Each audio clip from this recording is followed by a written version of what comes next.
ॐ जननीं शारदां देवीं रामकृष्णं जगद्गुरुं आदतस्मिस्तयोषित्वा प्रणमामि मुहुर्मुहुः। শুনো শুনো ভক্তগণ, শ্রীমাতার গান শ্রবণে এবে হবে চিতাব জ্বালা। আমাদের চিতাব জ্বালা যেন চলে যায় মায়ের এই গান বলছেন প্রতিকার। প্রথমেই দেখছেন শ্রীমাতার জন্ম রহস্য আমরা গতদিন পড়ে গেছিলাম, পিতৃমাতৃ পরিচয় ইত্যাদি। আজকে হচ্ছে শ্রীমাতার জন্ম রহস্য। কি সুন্দর দেখুন, সময় পৌষ মাস, আর এই কদিন আগেই মাত্র মায়ের জন্মতিথি হয়ে গেল, আর এখন সেই পৌষ মাস। এই পৌষ মাসেই মায়ের জন্ম। তা আমরা ঠিক সেই জায়গায় যেন এসে পৌঁছেছি। আজকে সেই মায়ের জন্ম পরিচয়, জন্ম রহস্য, কিভাবে মায়ের জন্ম হয়েছিল সেটা আমরা তো সবাই জানি, কিন্তু এই পুঁথিকার এত সুন্দর করে সেটি এই পুঁথি আকারে করেছেন ছড়ার মতো করে। তার মাধুর্যই যেন আলাদা। অপূর্ব রহস্য কথা শুনো এইবারে, ধরায় আসিলার কেবা সারদা আকারে। একদিন পিতৃগৃহে অবস্থান কালে, শ্যামা সুন্দরী গেলা বিন্দু বৃক্ষ তলে। সেই আমরা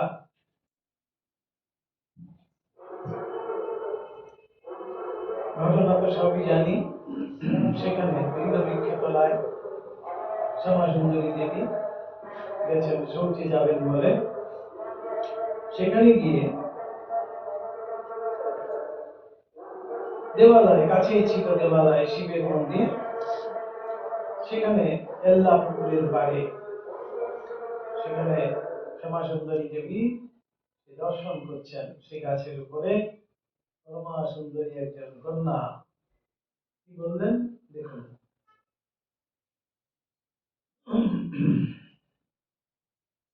দেবালয়ের কাছে হয় সেই গাছতলা, অতি সন্নিহিত তার পুকুর এল্লা। শৌচের বোধ তথা হয় অগণিত, পরানো হইয়া উঠে উল্লাসে পূরিত। হয়েছিল যাহাত তার বসিয়া তথায়, তাহারে বর্ণিতে কেহ না পারে ভাষায়। এই ভাষায় যেন আর কিছু বর্ণনা করা যায় না। মা সেখানে কি দর্শন করেছিলেন এই আল্লাহ পুকুরের পাশে বসে। বৃক্ষ পরিহে দিলেন অপূর্ব বালিকা, কি মধুর রূপ তার নাহি যায় লেখা। বয়স অধিক নহে 5 কিংবা 6, হেরিতারে সমাদেবী মুক্তা অতিশয়। খুব সুন্দরী অপরূপা সেই ছোট্ট বালিকা বেশি সেটি দর্শন করছেন মা শ্যামা সুন্দরী। বাক্য নাহি স্বরে মুখে আঁকি অনিমেষ, বৃক্ষ হতে অবতরী বালিকা সুন্দরী।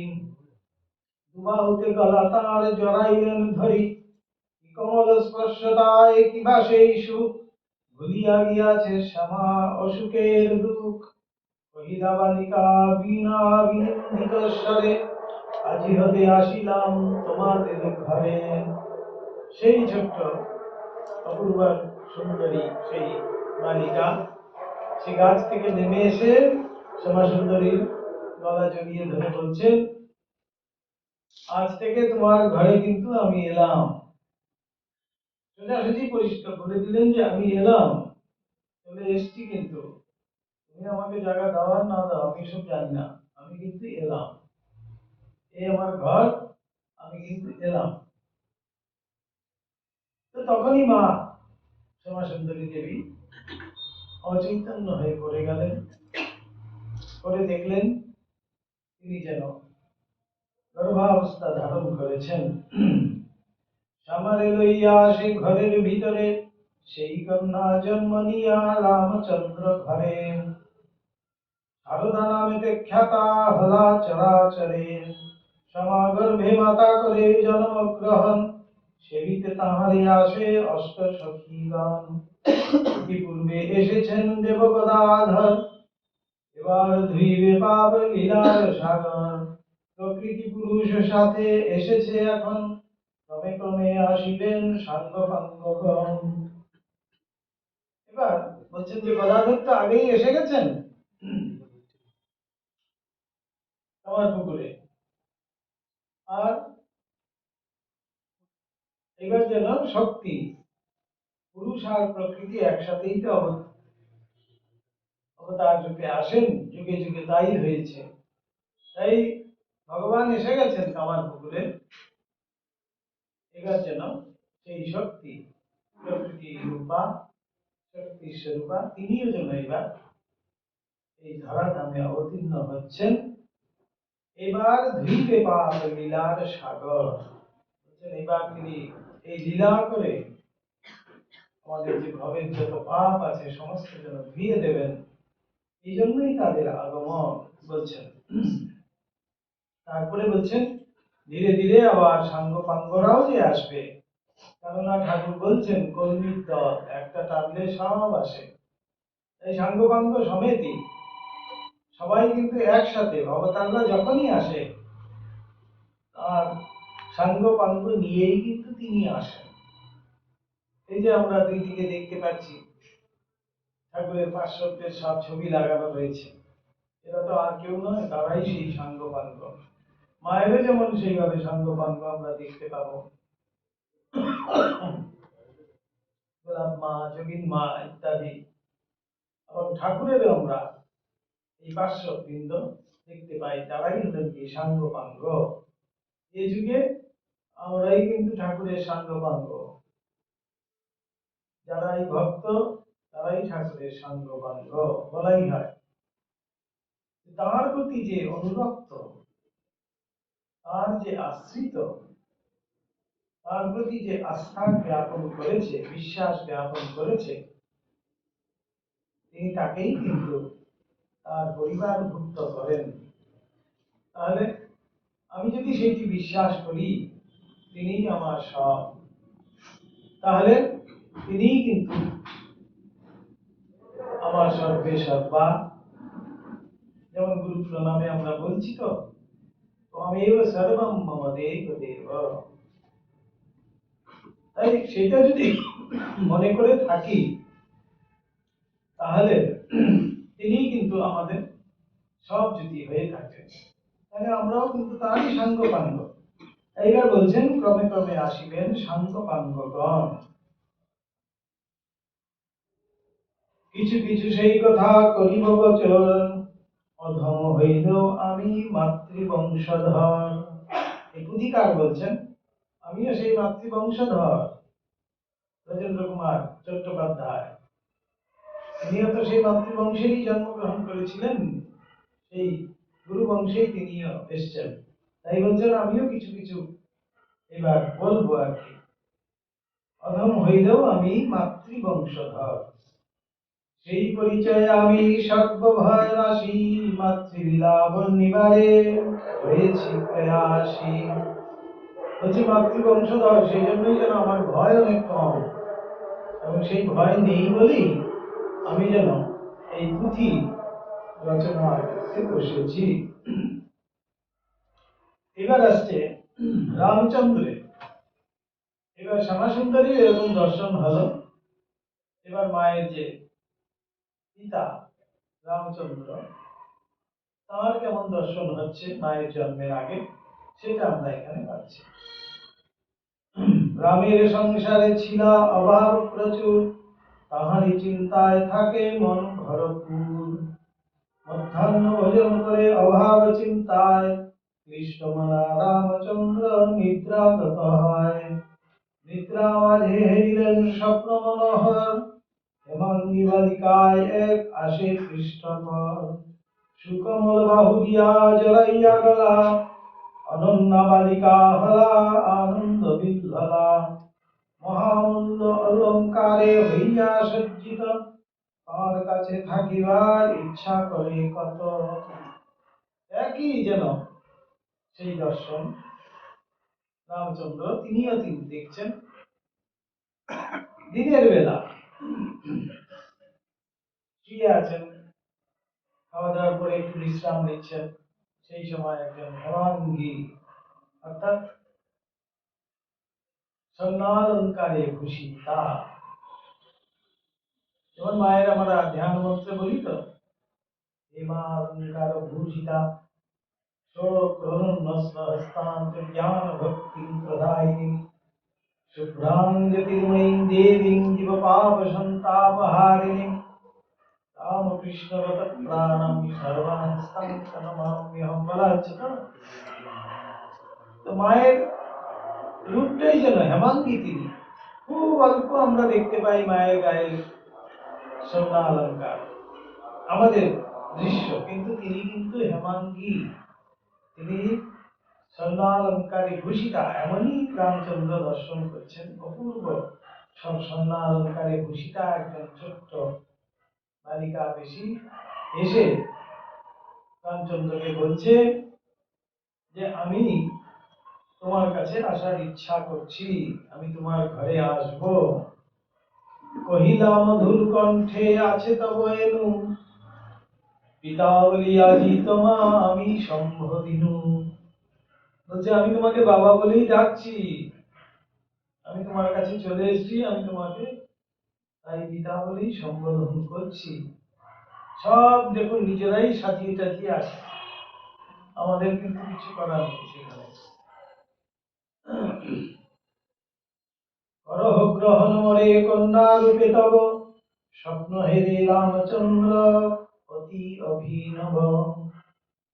কন্যা রূপে আমাকে তুমি গ্রহণ করো, আমি তোমাকে বাবা বলে ডাকছি। এই স্বপ্ন দেখে রামচন্দ্র একেবারে অভিভূত হয়ে পড়েছেন, কি করবেন বুঝতে পারছেন না। যেই মাত্র সেই কন্যা তুলি নীলা কোলে, স্বপ্ন টুটিয়া যায় তবু নাহি ভোলে। তিনি ঘুমের মধ্যেই সেই যে ছোট্ট বালিকা বেশি হেমাঙ্গী, তাকে তিনি কোলে তুললেন। যেই কোলে তুলেছেন অমনি তার ঘুম ভেঙে গেল। রামচন্দ্র তখন জাগ্রত অবস্থা প্রাপ্ত হয়েছেন। তখন তিনি বুঝতে পারলেন কি, মনে হয় লক্ষ্মী দেবী অসীম কৃপায় স্বপন মাঝারে পারে দর্শন দেয়।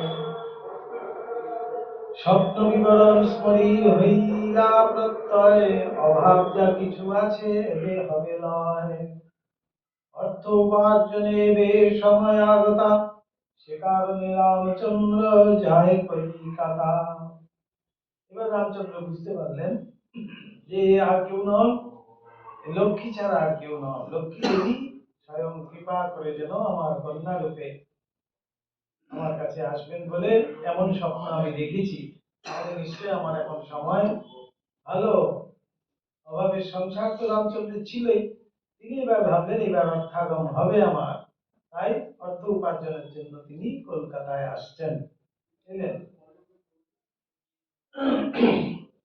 তথা হতে আসি ফিরি প্রিয়তমা মুখে, শিহরে রূপাখ্যান শুনিলেন সুখে। সেই কলকাতা থেকে এসে তিনি কিন্তু আবার শ্যামাসুন্দরীর মুখে সেই শিহরে যে বেলতলায় কেল্লা পুকুরের পাড়ে যা ঘটেছিল সেটাও শুনলেন। এই দুটো কি সুন্দর দেখুন, একটা মিল রয়েছে। আমাদের ঠাকুরের জন্ম বৃত্তান্তে আমরা যখন যাই, ঠাকুরের জন্ম কিন্তু ঠিক সেরকম। ক্ষুদিরাম সেই দয়া ধামে গেছেন, সেখানে তিনি স্বপ্নাদিষ্ট হয়েছেন। ভগবান স্বয়ং বলছেন আমি তোমার পুত্র হতে চাই, তোমার সেবা গ্রহণ করতে চাই। আর এদিকে মা যোগীদের শিব মন্দিরের কাছে দাঁড়িয়ে আছেন, সেখান থেকে একটি যোগী আলো বেরিয়ে এসে মায়ের গর্ভে যেন প্রবিষ্ট হলো। সেই একই যেন দেখুন ওইখানে কেল্লা পুকুরের পাড়ে শ্যামাসুন্দরী দেবী সেরকম একটি অনুভব হলো, আর রামচন্দ্র এরকম একটি স্বপ্নাদিষ্ট হলেন। সেই শুনে পরম স্বধর্মনিষ্ঠ ব্রাহ্মণ দম্পতি ভোগ সুখে উদাসীন নাহি তাহে রতি, প্রতীক্ষা করিতে থাকে দেবী আগমন, সুপবিত্র দেহের আনন্দে মগন। নিষ্ঠাবান ব্রাহ্মণ ছিলেনই, মায়ের মুখে আমরা বহুবার শুনেছি সেই রামচন্দ্রের নিষ্ঠা।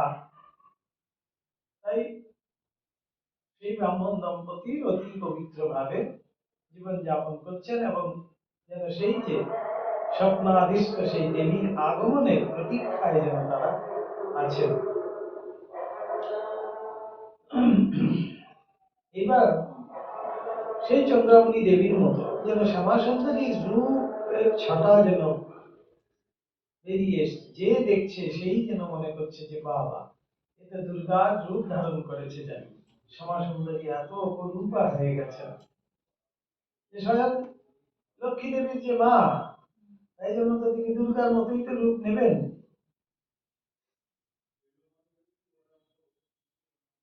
এ সময়ে যে হেরেছে শ্যামা মার রূপ, মনে হয় দেবী তিনি দুর্গার স্বরূপ বলছেন। যে যে শ্যামা সুন্দরী দিকে দেখছেন তারাই মনে করছেন যে এ তো স্বয়ং দুর্গা ছাড়া আর কেউ নন যেন। এবার আসছে জন্ম বিবরণ। এইবার শুনো সবে অপূর্ব কথন, মাতার হইবে এবে ভবে আগমন। মা কিভাবে এবার ভূমিষ্ঠ হচ্ছেন এই পৃথিবীতে, ধরাতলে কিভাবে আবির্ভূতা হচ্ছেন সেটা আমরা এবার শুনব। এসেছে পৌষ মাস, কৃষকেরা মাঠে আনন্দ বিল্লল চিতে ধান্য শস্য কাটে। লক্ষ্মীর কৃপায় ধান্য হয়েছে প্রচুর, এত ধান্য আসে নাই আগে কোনো পুর।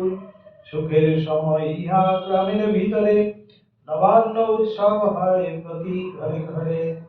ক্ষেত্র লক্ষ্মী ভান্ডারেতে করিয়া স্থাপন, জয় রাম বাটিবাসী আনন্দে মগন। রবি শস্যে প্রান্তরাধি শ্যামলিমা ভরা, অন্দর বাহির আজি আনন্দ মুখরা। আসিবে পৌষকালী তান্ত্রিকের রাজত, অধীর হৃদয়ে আছে অপেক্ষায় রত। বালক বালিকা সবে পৌষ পার্বণে, ঝোলা করে খাবে পিঠা হরষিত মনে। সেই আয়োজনে যত গৃহস্থ ব্যাপৃত, ঢেঁকি সালে কোটে চাল যে যাহার মতো। কি অপূর্ব দেখুন, একেবারে এখনের আমাদের যেমন এই যে আজকের যে আমাদের সবাই যে যার বাড়িতে কিন্তু পিঠার ব্যবস্থা করছি, কিছু না হলে অল্প কিছু পিঠে হবে। এখন আর তো চাল কুটতে হয় না, চালের গুঁড়ো কিনতে পাওয়া যায়, আবার কেনা পিঠাও কিন্তু পাওয়া যায় আজকাল। বাড়িতে আর কজন বানাতে চায়। সেইভাবে এই পৌষ দেখুন, এই কালী পূজায় মানে আজকেই বোধহয় সেই পৌষ কালী পুজোর পুজো, কালকে কাল থেকে পৌষ কালী পুজো শুরু হবে। এই পৌষ তো শেষ হয়ে যাচ্ছে, এখন ক্ষেত্রলক্ষ্মী সবার বাড়িতে উঠেছে, নবান্ন উৎসব চলছে। নতুন চাল, আসলে নবান্ন মানে হলো নতুন চাল এসছে বাড়িতে, সেই চাল দিয়ে প্রথমে পিঠে বানানো হবে, সেই চালে দিয়ে পিঠে ঠাকুরকে দেওয়া হবে। সেই জন্য সবাই যেন খুব আনন্দ, ঝোলা গুড়ে খাবে পিঠে, বালক বালিকারা খুব আনন্দ, ঝোলা গুড় দিয়ে সেই চিতই পিঠে খাবে, সিদ্ধ পিঠে খাবে, তাই সবার খুব আনন্দ সবারই। এখন আমাদের এই পৌষের সময় মানে গুড় পিঠে নতুন চাল ইত্যাদি সব আসে বাজারে, দেখতেও খুব ভালো লাগে। এখন তো আর আমরা গ্রামের সেই পরিবেশ দেখতে পাই না, কিন্তু জয়রামবাটি গেলে, আজ এই কদিন আগে গেছিলাম, দেখছিলাম সত্যি শ্যামলিমা বলা হচ্ছে, অপূর্ব শস্য শ্যামলা হয়ে রয়েছে যেন জয়রামবাটি সবুজ একেবারে। তাই ঠিক এই সময়টি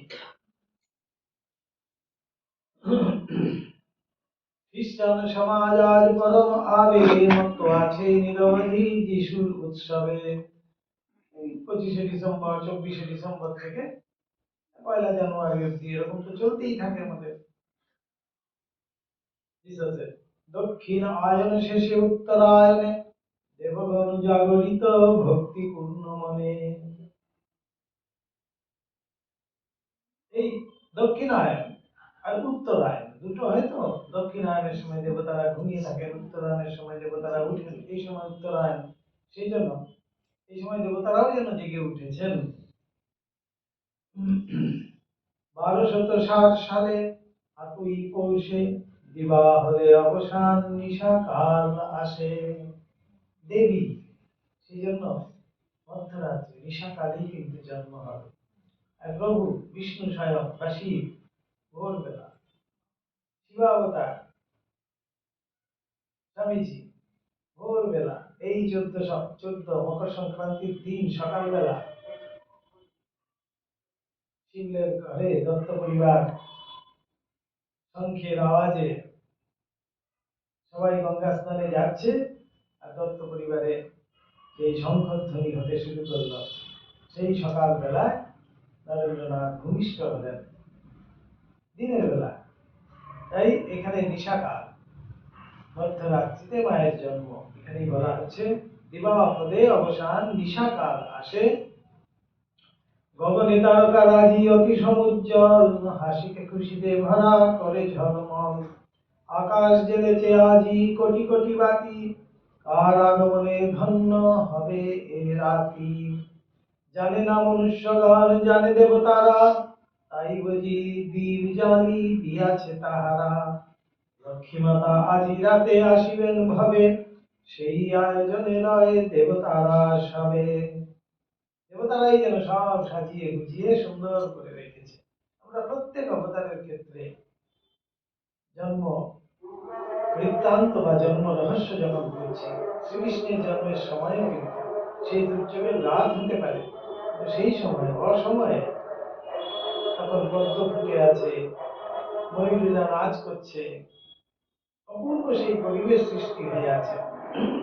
যেই মায়ের জন্য রাত্রেও কিন্তু ঠিক সেরকমই দেখা যাচ্ছে। যেন মনুষ্য কুল হয়তো জানে না মানুষ রূপে কে আজকে এই পৃথিবীতে অবতরণ করছেন, কিন্তু দেবতারা তো জানেন, তাই তারাই যেন সমস্ত সাজিয়ে রেখেছে। নক্ষত্র আদি যেন এমন ভাবে উজ্জ্বল হয়ে উঠেছে, যেন দীপ প্রজ্বলন করা হয়েছে মায়ের আগমনের জন্য। লক্ষ্মী মাতা আজ রাতে আসিবেন ভাবে, বৈকুণ্ঠ থেকে লক্ষ্মী এলো পৃথিবীর এই মাটিতে, জয় রাম বাটিতে। বলাই সড়কে দুন্ধবি বাজে, হৃষ্ট দেবগণ থরে থরে করে সবে পুষ্প বিঞ্জ ঈশান। লক্ষ্মীবারে লক্ষ্মী আসে রামচন্দ্রপুরে, অধিষ্ঠিতা যেই দেবী শ্যামার উদরে। কৃষ্ণা সপ্তমী তিথি দুদণ্ড নয় কলে, ভূমিষ্ঠা হইলা দেবী জগতের ভালে। জয় রামবাটি ধন্য ধন্যা আজি শ্যামা, লক্ষ্মী এলা কন্যা হয়ে নাহি উপমা। রামচন্দ্র ধন্য পে কন্যা রূপে তারে, ধন্য তুমি ধন্য আমি জগৎ মাঝারে। অচিরে মঙ্গল শঙ্খ হল নিনাদিত, এ শুভ বার্তা প্রায় গ্রামবাসী যত। দাস নাম হয় তার মা ঠাকুরমণি, কেন হলা এই নাম এবে মরা জানি। সেই শুভক্ষণে মা ভূমিষ্ঠ হলেন এবং সেই রামচন্দ্র ভবনে শঙ্খধ্বনি হতে লাগলো। রাষ্ট্রাকৃত নাম হলো মায়ের মা ঠাকুরমণি। রাশি অর্থাৎ জন্মের পরে একটা ঠিকুজি বানায়, তো সেই ঠিকুজি রাশি কোন সময় কি রাশিতে আছেন, নক্ষত্র কোন রাশিতে আছে সেটা জেনে একটা নামকরণ করা হয়। সেইভাবে মায়ের নাম হয়েছিল ঠাকুরমণি।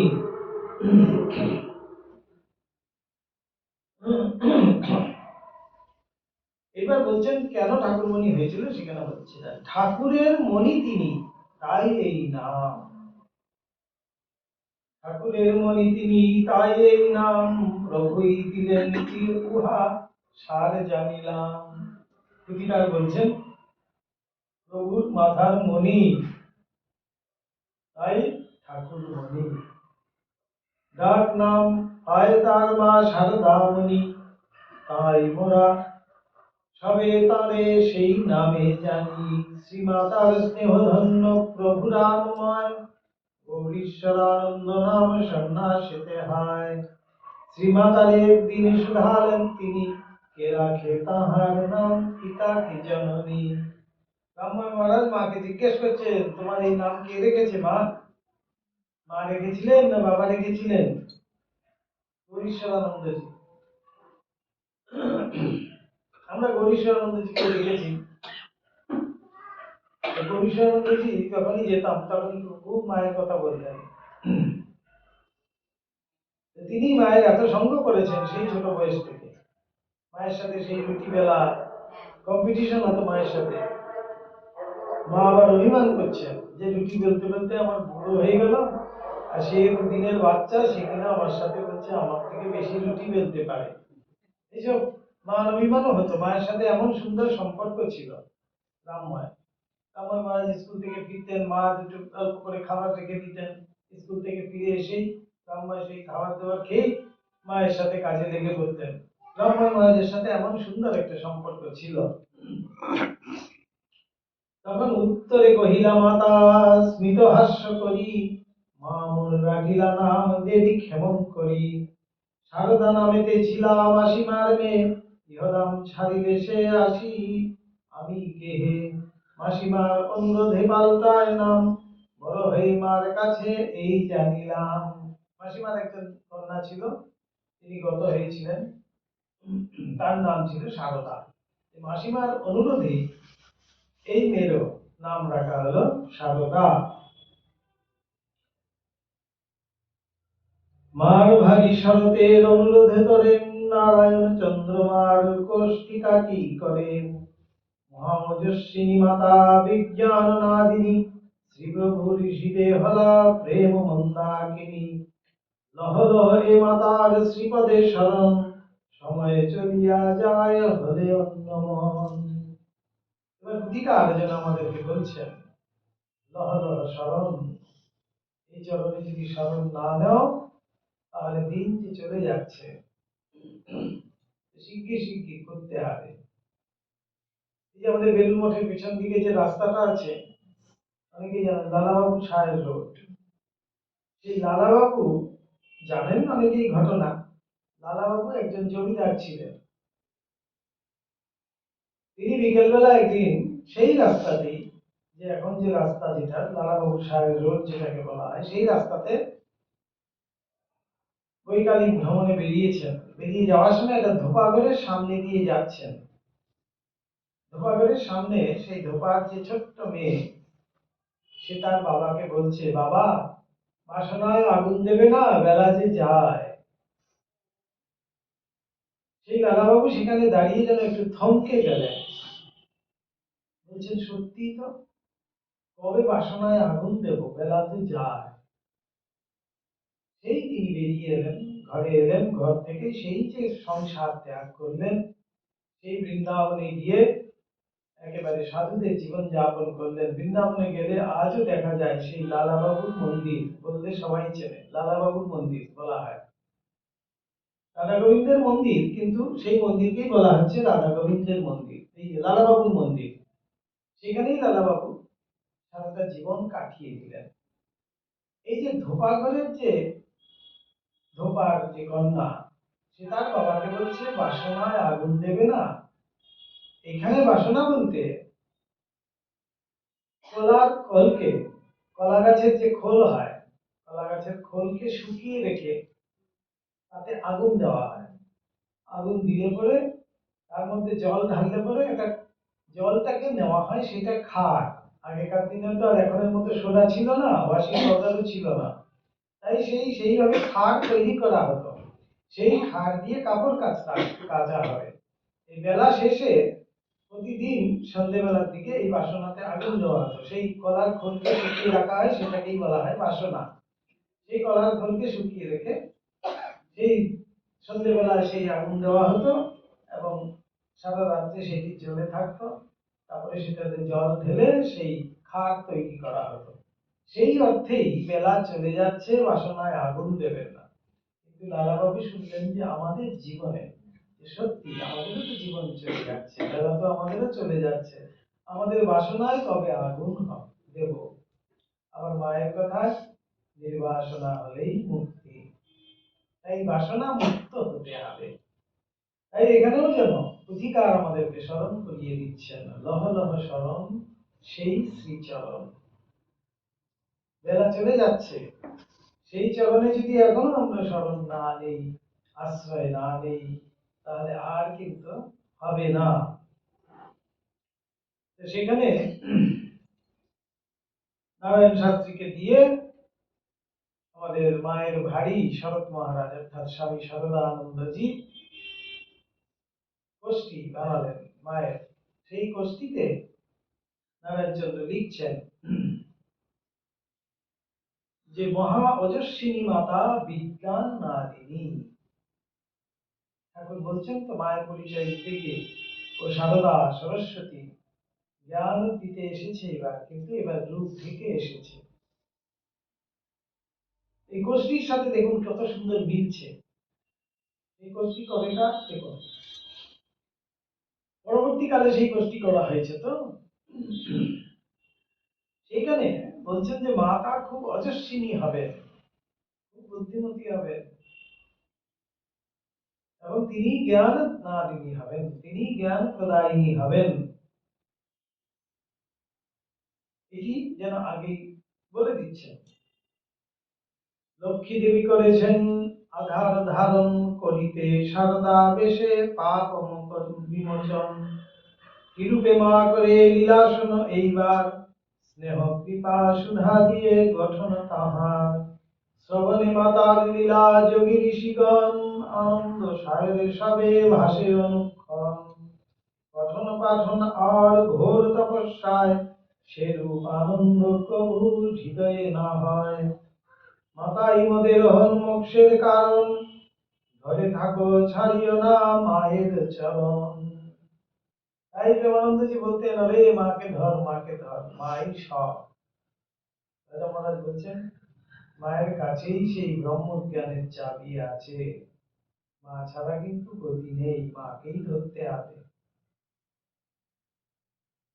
স্বামীজি রাজা মহারাজ মাকে কিভাবে দেখতেন সেটা যখন আমরা দেখি, আমরা কিন্তু খুব সাধারণ ভাবেই কিন্তু মাকে দেখে অভ্যস্ত।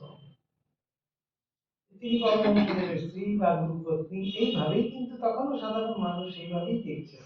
আজও কিন্তু আমরা মায়ের কাছে খুব স্বাভাবিক। ঠাকুরকে যেন একটু আমরা সমীহ করে চলি, ঠাকুর যেন মনে হয় বাবা আর একটু এতটা কাছের নয়, কিন্তু মা যেন মনে হয় খুব কাছে। এই মা হাত দুটো রেখেছেন এইভাবে, সপ্রণন্যস্ত হস্তাঞ্চ জ্ঞান ভক্তি প্রদায়িনী। এই দুই হাতে মা জ্ঞান আর ভক্তি প্রদান করেন। সেই জায়গাটিতে মনে হয় যেন আমিও গিয়ে মাথাটা রাখি সেই ক্রোড়ের উঠতে, সে মায়ের কোলে যেন আমারও মাথা রাখার অধিকার আছে, ইচ্ছা আছে, নির্ভয়ে যেন সেখানে মাথাটি রাখতে পারি। মায়ের কাছে এত আমরা আপন, মা মায়ের কাছে এত স্বাভাবিক আমরা, ঠাকুরের কাছে এতটা যেন স্বাভাবিক হতে পারি না। কেন? সেই জন্যই তিনি এই মা রূপে এসেছেন আমাদের কাছে, দেবী রূপে কিন্তু আসেননি। তার দেবীত্ব আমরা দেখছি না, তার মাতৃত্বই আমরা দেখছি। মাতৃসুধাই আমরা পান করছি, স্নেহ সুধা দিয়ে তিনি আমাদেরকে ভরিয়ে রেখেছেন, সন্তান জ্ঞানে তিনি আপন করে নিয়েছেন। সেই জন্য মা আমাদের এত প্রিয়। তাই বলছেন যে এই মাকে যদি আমরা ঠিক ঠিক ধরে রাখতে পারি, যদি মনে করি তিনি আমার সব, তাহলে কিন্তু মা সব করে দেবেন। এই তো দক্ষিণেশ্বরের কথাই দেখুন না, ঠাকুরের কাছে বালক ভক্তরা আসছে, মা খুব বেশি বেশি করে খেতে দিচ্ছেন। মায়েরা যেমন ছেলেদেরকে খাওয়ায়, যতই খাক মা কিন্তু বলে যে না না আমার ছেলে খায় না। মায়ের কাছে কোনোদিনও কিন্তু ছেলে বেশি খায় না। ঠিক সেরকমই মায়ের কিন্তু এইখানে এই দক্ষিণেশ্বরে হয়ে গেছে, মা খুব করে করে খাওয়াচ্ছে। ঠাকুর সেটা দেখতে পেয়ে একদিন বলছেন, তুমি ওদেরকে এত করে খাওয়াচ্ছ, এই খাওয়া হজম করতেই তো তাদের সব শক্তি চলে যাবে, কোথায় তারা জপ ধ্যান করবে? তখন মা কিন্তু ঠাকুরের কোনো কথাতেই কোনোদিন না বলেননি। কিন্তু এইখানে মা কি বলছেন, যে তুমি আমার ছেলেদের খাওয়া নিয়ে খোটা দিও না, ওদের সাধন ভজন আধ্যাত্মিক দিক আমি দেখে নেব। মা কিন্তু ভার নিচ্ছে, নিজে নিজে বলছেন আমার তোমার চিন্তা নেই, তোমাকে ভাবতে হবে না। মা সন্তানকে তিনি আপন করেছেন, ভার নিয়েছেন। মা যখন ভার নেন তখন আর সেই সন্তানের কোনো চিন্তা নেই। তাই তো ঠাকুরের কথা, বিড়ালের ছা আর বাঁদরের ছা। বিড়ালের ছা মানেই হলো কি মা ভার নিয়েছেন, আর বাঁদরের ছা মানে আমি মায়ের ভার, মাকে ধরার চেষ্টা করছি। তাই বিড়ালের ছা হতে হবে, সবকিছু ছেড়ে দিয়ে মায়ের উপর শরণাপন্ন হতে হবে, সর্বস্ব ত্যাগ করে আমি মায়ের উপর নির্ভর করতে হবে। তখনই কিন্তু মা আমার ভার লন। বলছেন বিড়ালের ছা, বিড়াল কেবল মিউ মিউ করে, ঠাকুরের কথা, আর কিছু জানে না। মা কখনো তাকে হেসেলে রাখছে, কখনো বাবুর বিছানায় রাখছে, কোথায় আবার কোথাও লুকিয়ে রাখছে, এখানে রাখছে, ওখানে রাখছে, চারিদিকে ঘুরে বেড়াবে। কিন্তু বাচ্চা কিন্তু কোনোদিনও বলছে না যে আমি যাব না। কিন্তু বাঁদরের বাচ্চা দেখবেন মাকে জড়িয়ে ধরে রাখে, সে পড়ে যাওয়ার ভয় আছে। তাই ঠাকুরের কথায় বাপ যদি ছেলের হাত ধরে তাহলে ছেলের পড়ে যাওয়ার ভয় নেই, কিন্তু ছেলে যদি বাপের হাত ধরে তাহলে সে ভুল করে হাত ছেড়ে দিলেই পড়ে যাবে। এই বাপ ছেলের হাতটি যাতে ধরতে হয় সেটা করতে হয়। এই মায়ের যদি শরণাপন্ন হতে হয়, তাই সেই বেড়ালের ছাপ হতে হবে, কেবল মিউ মিউ মিউ মিউ মানে হলো মা মা, আমি মা ছাড়া কিছু চাই না। ঠাকুর যেমন শিখিয়ে দিচ্ছেন, মা তুমি কই, তোমার বই আমার আর কেউ নাই, আমি সাধনহীন ভজনহীন জ্ঞানহীন ভক্তিহীন, কেবল এই করো যেন তোমার শ্রীপাদ পদ্মে শুদ্ধা ভক্তি হয়। ঠাকুর এই করে আমাদের প্রার্থনা শিখিয়ে দিচ্ছেন, এইভাবে মায়ের কাছে প্রার্থনা করতে হয়, এবং সেটি মুখে নয়, অন্তরের অন্তর থেকে বলতে হবে, খুব আন্তরিক হতে হবে। তাই যেন এখানে আমাদেরকেও এখানে যেন পুঁথিকারও সেটা বুঝিয়ে দিচ্ছেন যে এই মাকে যদি না ধরতে পারি তাহলে হবে না। স্নেহ কৃপা সুধা দিয়ে গঠন তাহার, এবার দেবীত্বের এতটুকু প্রকাশ তার মধ্যে আমরা দেখতে পাচ্ছি না। স্নেহ সুধা দিয়েই যেন তার গঠন শরীরের, এবং মাতৃত্বের প্রকাশ তার মধ্যে। সেই লজ্জা বটাবৃতা অবগুণ্ঠন পিতা, তিনি একেবারে এমন সুন্দর মাতৃরূপে যেন আবির্ভূত আমার সামনে, দেখলেই মনে হবে মা ছাড়া অন্য কিছু আর বলাই যাবে না তাকে। সেই মা বলেই আমরা প্রথমেই কিন্তু যাচ্ছি। তাই ছোট থেকে বুড়ো অবধি সবারই কিন্তু তিনি মা। যেমন চাঁদ মামা সকলেরও মামা, আমারও মামা, আমার মায়েরও মামা, আমার বাপেরও মামা। একজন সবার মামা হতে পারে কি? তাই বলছেন, মা কিন্তু সবার মা।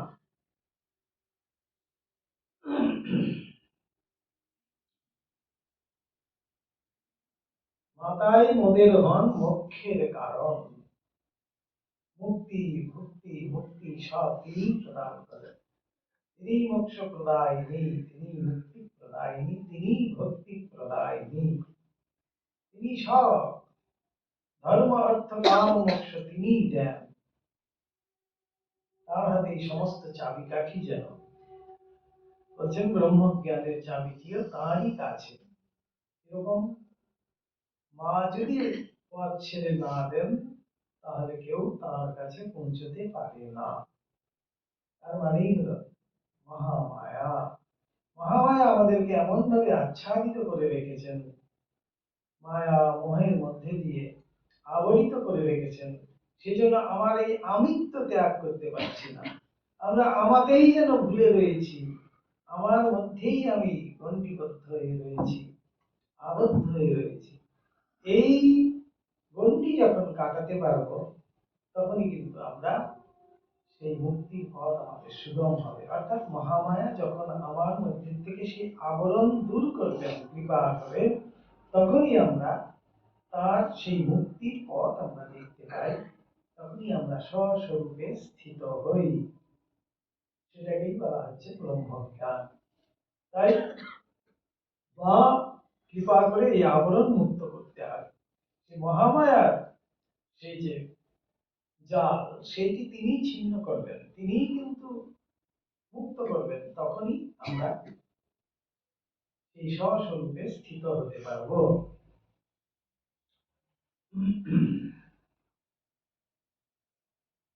রামকৃষ্ণ জগতের যত ভক্তগণ সততই সে চরণ করে চিন্তন, দিয়ে সে অভয় পদ মোর নত শিরে, দাও মোরে তাঁদের অনুগামী করে। নারায়ণী মা আমার শ্যামামার কোলে শোভা পায় শশী সম জগৎ কপালে। অকায় ধরেছে কায়া সূক্ষ্ম হয়ে জড়, ভাবাতীতা আসিয়াছে ভাবের ভিতর। জানো কি কারণে দয়া হয়েছে মাতার, সন্তান উদ্ধার শুধু, অন্য নহে আর।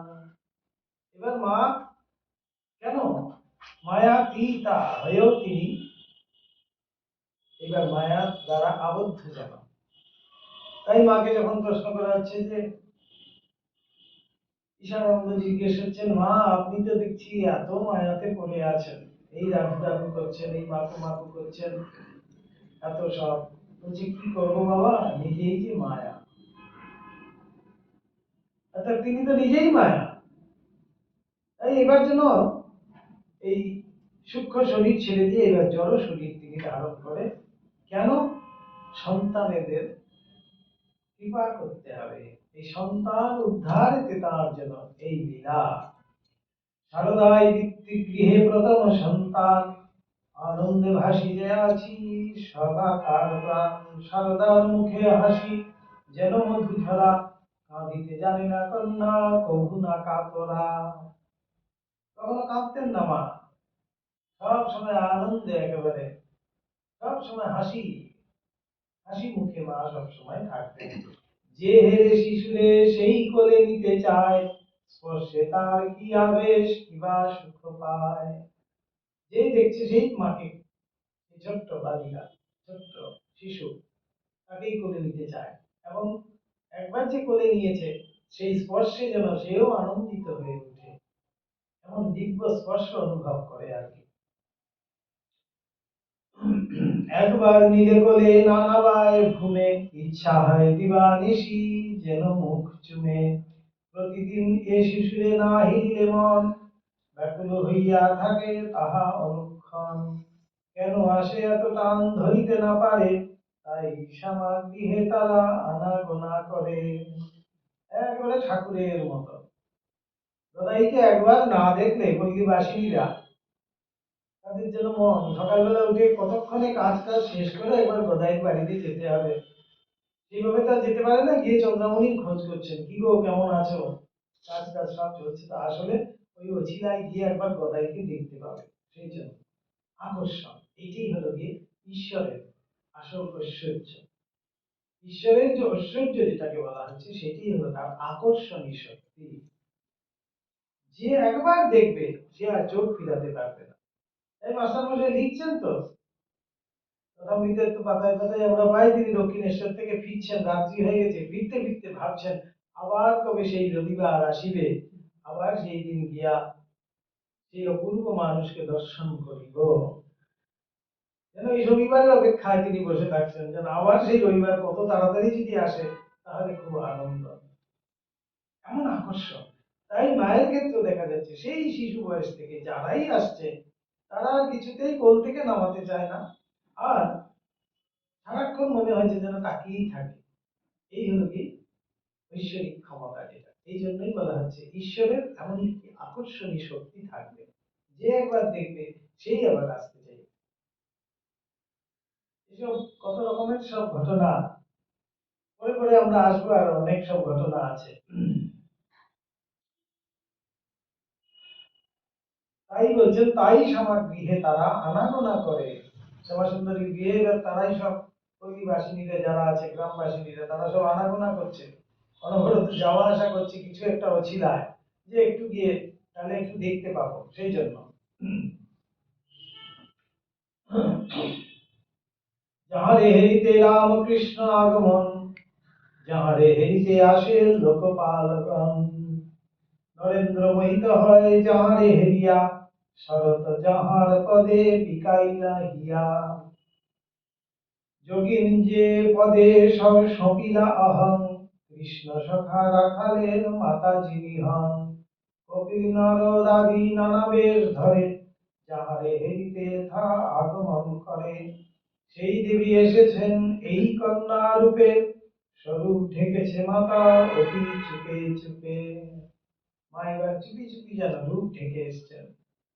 তাই দেব দেবতারাও পর্যন্ত বিভিন্ন রূপে তারা অন্যান্য রূপ ধারণ করে করে সবাই আসছে, মাকে এসে ডেকে যাচ্ছেন। আগুন কিরবে চাপা বস্ত্রের ভিতরে ক্রমশই প্রকাশিত হবে ধীরে ধীরে। মার কাছে উপস্থিত হবে সিদ্ধগণ, সর্বজন প্রিয় মাতা হইবে তখন। রামকৃষ্ণ জগতের প্রাণ হয়ে মাতা, জগৎ জননী রূপে হইবেন খ্যাতা। লক্ষ্মী মাতা পদে মোর প্রণাম জানাই, শারদার পদে মোর হৃদয় বিকাই। নরেন্দ্র শরৎ আদি যত তনয়ের, আর যত ভক্ত আছে শারদা মায়ের, সকলের শ্রীচরণে করিয়া প্রণাম। এ লীলা প্রসঙ্গ কথা আজি লিখিলাম। বুঝছেন? এদের অধিকার এখানে বলে যাচ্ছেন ব্রজেন বাবু, যে রামকৃষ্ণ জগতের প্রাণ হয়ে মাতা এবার প্রকাশ। যেমন আগুন যেমন বস্ত্রাঞ্চলে রাখা যায় না, সেরকম মায়ের যেন প্রকাশ ধীরে ধীরে সবাই জানতে পারবে এবং প্রকাশিত হবেই। তিনি যে রামকৃষ্ণ প্রাণ, সেইটি আমরা কালে কালে জানতে পারবো। তাই তার প্রকাশ মনে ঢুকে রাখা যাবে। তাই মায়ের সময়, জীবনকালে, মায়ের শরীরে থাকাকালীন, মা তো নিত্য, মা তো আজও আছেন, কিন্তু সেই শরীরে থাকাকালে মাকে আর কয়জন চিনেছিল।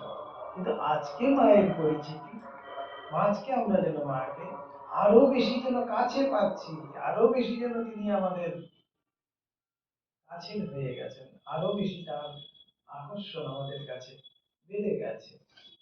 এইভাবে যেন অধিকারও সেটি বলে রাখছেন, যে এই যে রামকৃষ্ণ জগতের প্রাণ, রামকৃষ্ণ ভক্তের কাছে তিনি কি হবেন, প্রাণ স্বরূপ হবে, সেটি কিন্তু আমরা ধীরে ধীরে প্রকাশিত দেখতে পাবো। যেখানে শরৎ, যোগী, নরেন্দ্র, রাখাল, তারা যেমন তাদের সমস্ত কিছু সেখানে বিকিয়ে দিয়েছেন, সেই পদে তারা লুটিয়েছেন। কেন লুটিয়েছেন, সেই কে, সেই মাতৃদেবী, সেটি আমরা কালে কালে দেখতে পাবো। এখানে সেটি যেন বলা হচ্ছে। তাহলে আমরাও এখানে সাঙ্গ করি, এই পাঠও আমরাও এখানে সাঙ্গ করছি, তাই তো? ওম কৃপাং গুরু মহাদেবী সুতেষু প্রণবেষু চ চরণাশ্রয়দানেন কৃপাময়ী নমস্তুতে। ওম শান্তি শান্তি শান্তি। হরি ওম তৎসৎ। শ্রী রাম